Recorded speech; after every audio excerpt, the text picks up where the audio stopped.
আল্লাহর রাসূল এবং তার সহচরগণ কাফেরদের প্রতি কঠোর, নিজেদের মধ্যে পরস্পর সহানুভূতিশীল, অর্থাৎ ন্যায়ের জায়গায় ন্যায়ভাবে তিনি ন্যায়কে প্রতিষ্ঠা করেছেন, অন্যায়কে কখনো মাথা পেতে নেননি, অন্যায়কে অন্যায় বলেছেন।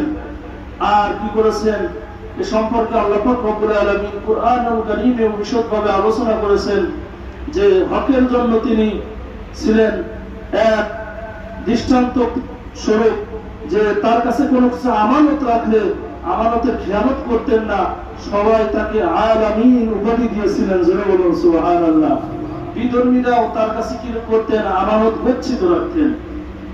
কার জন্য রহমত? তিনি সমগ্র জাহানের জন্য রহমত, সমস্ত জগৎবাসীর জন্য রহমত। হযরত ঈসা আলাইহিস সালাতু ওয়াস সালাম সম্পর্কে ইরশাদ হয়েছে, ঈসা আমার পক্ষ থেকে রহমত, কিন্তু কতদিনের জন্য, কার জন্য তা বলা হয়নি। নবীগণ সম্পর্কে ইরশাদ হয়েছে, ওমা কুননা মুআযযাবিন হাত্তা নাবআসা রাসূলা, আমি ততক্ষণ পর্যন্ত কোন সম্প্রদায়কে কিংবা দেশের উপর আযাব পাঠাই না যতক্ষণ না তার দিকে কোন রাসূল পাঠায়। ফেরেশতাদের জন্য রহমত, যেন বলুন সুবহানাল্লাহ। ফেরেশতাদের জন্য আমাদের নবী রহমত। হযরত জিবরাইল আলাইহিস সালাতু ওয়াস সালামের জন্য রহমত। তাফসীর রুহুল বয়ানে একটি হাদিসে উল্লেখ করা হয়েছে, একদা রাসূল সাল্লাল্লাহু আলাইহি ওয়াসাল্লাম জিবরাইল আলাইহিস সালাতু ওয়াস সালামকে জিজ্ঞাসা করলেন, হে জিবরাইল, আমি তো রাহমাতুল লিল আলামিন, সমস্ত আলম বা জগতের রহমত, তুমিও তো এই আলম বিশ্ববাসী এর মধ্যে রয়েছো, বলো তুমি আমার নিকট থেকে কি রহমত পেয়েছো? তিনি আরজ করিলেন, হে আল্লাহর হাবিব, আমি সমস্ত নবী আলাইহিস সালাতু ওয়াস সালামের নিকট ওহী নিয়ে যেতাম, কিন্তু তখন পর্যন্ত আমার পরিণতি সম্পর্কে চিন্তা মুক্ত ছিলাম না। অবশ্য আপনার কারণে আমি নিরাপত্তা পেয়ে গেছি। জোরে বলুন সুবহানাল্লাহ। যে কুওয়াতিন ইনদা যিল আরশি মাকিন, যিনি জিবরাইল শক্তিশালী আরশের মালিকের নিকট মর্যাদাশালী, সবার মান্যবর, সেখানকার বিশ্বাসভাজন। মুমিনদের জন্য আল্লাহ রাসূল সাল্লাল্লাহু আলাইহি ওয়াসাল্লাম ছিলেন রহমত। লাকাদ জাআকুম রাসূলুম মিন আনফুসিকুম আযীযুন আলাইহি মা আনিতুম হারিসুন আলাইকুম বিল মুমিনিনা রাউফুর রহিম, তোমাদের কাছে এসেছে তোমাদের মধ্য থেকে একজন রাসূল, তোমাদের দুঃখ কষ্ট তার পক্ষে দুঃসহ, তিনি তোমাদের মঙ্গলকামী, মুমিনদের প্রতি স্নেহশীল, দয়াময়। জোরে বলুন সুবহানাল্লাহ।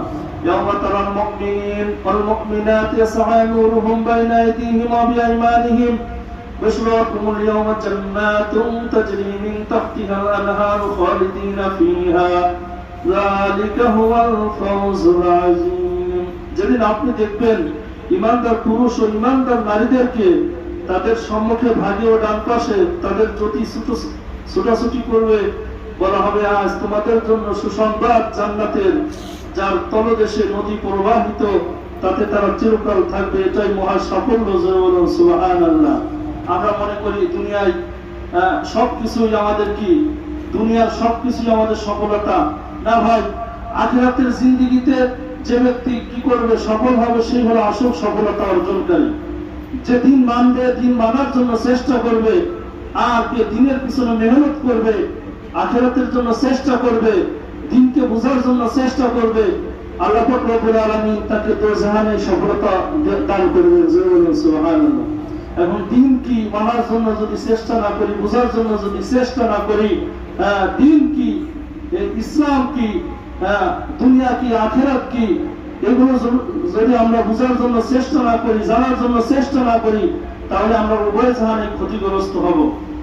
কাফিরদের জন্য আল্লাহ রাসূল সাল্লাল্লাহু আলাইহি ওয়াসাল্লাম ছিলেন রহমত। ওয়াকাম আহলাকনা ক্বাবলাহুম মিন কারনিন হুম আশাদ্দু মিনহুম বাতশান ফানাক্কাবু ফিল বিলাদ হাল মিন মাহিস, আমি তাদের পূর্বে বহু সম্প্রদায়কে ধ্বংস করেছি, তারা এদের অপেক্ষা অধিক শক্তিশালী ছিল এবং দেশে বিদেশে বিচরণ করে ফিরত, তাদের কোনো পলায়ন স্থান ছিল না।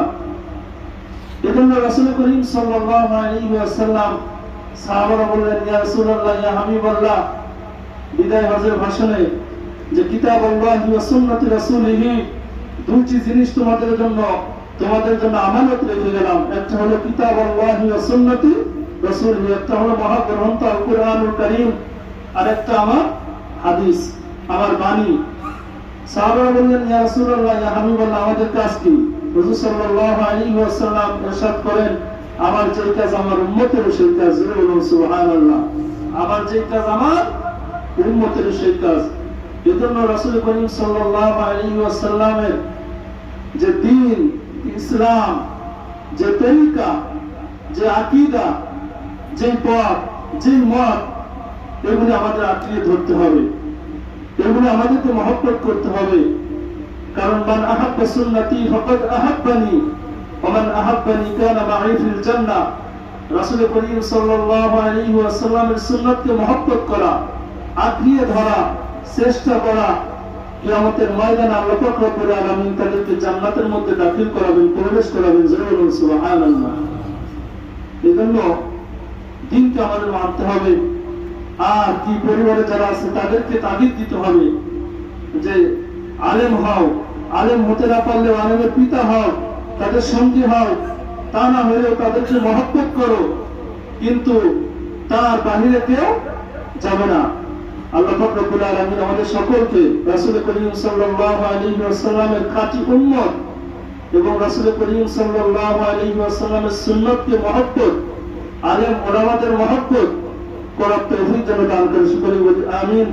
আকুলু হাযা قولي أستغفره إنه هو الغفور الرحيم.